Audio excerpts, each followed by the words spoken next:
Hey guys, John Fitzen here. Hey, I've had a bunch of guys ask me on hidden Tang knives.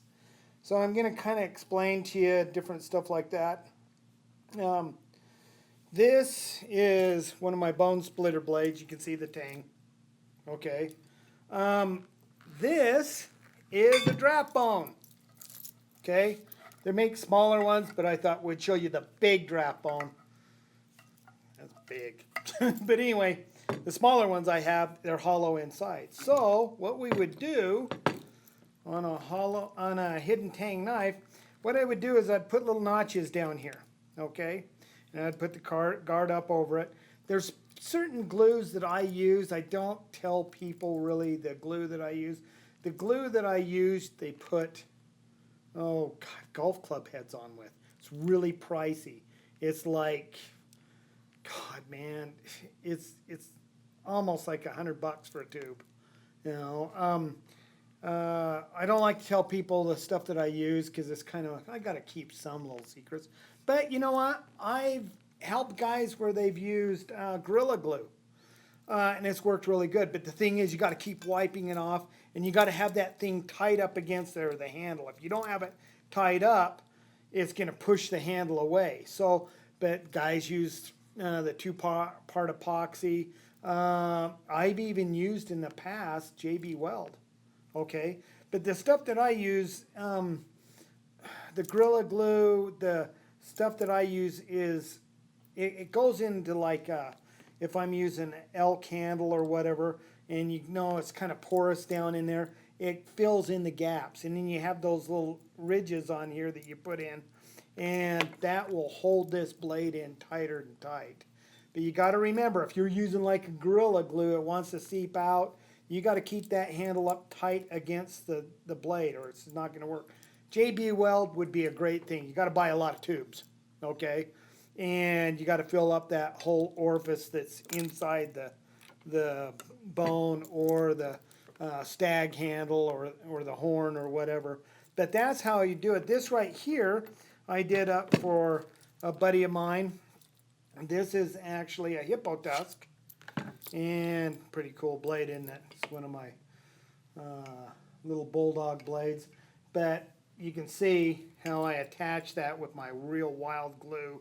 The Tang goes in there about that far, and it's all notched. And this, there's no way you can get this off.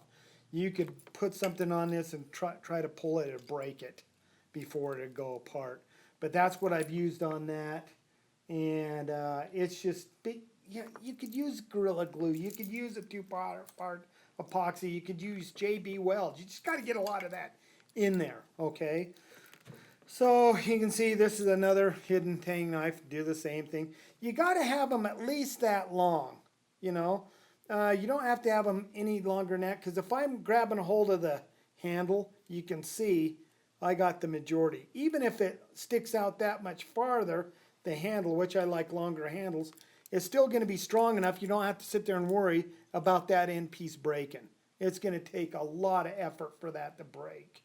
And but you're just going to have to use some good stuff. You can see this is a non-hidden Tang, you know, so that just has scales on the side of it. I just thought I'd show you.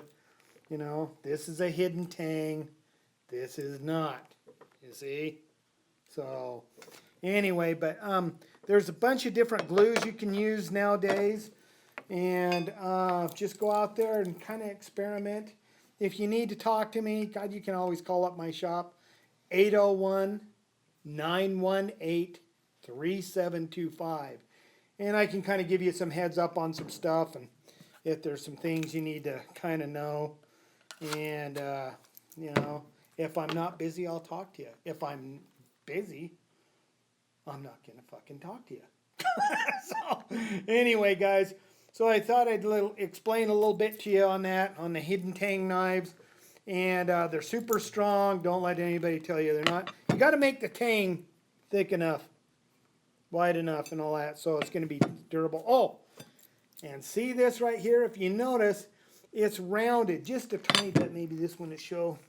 There's just a roundness, just a little bit in there. If you do it straight in, it was in World War II. They noticed some of the planes that they made, that were butted up right against each other without having a little bit of roundness that they'd put in there, wings would break off.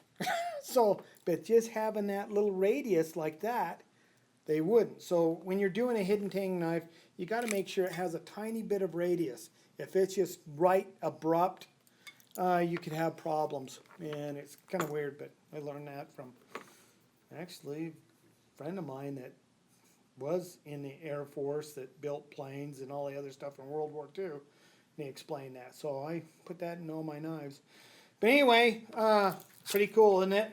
Dave Soderquist did that. I'll talk a little bit about this. You guys will get a kick out of it. Keep your edges sharp, your powder dry, and I'll talk to you guys later. See ya.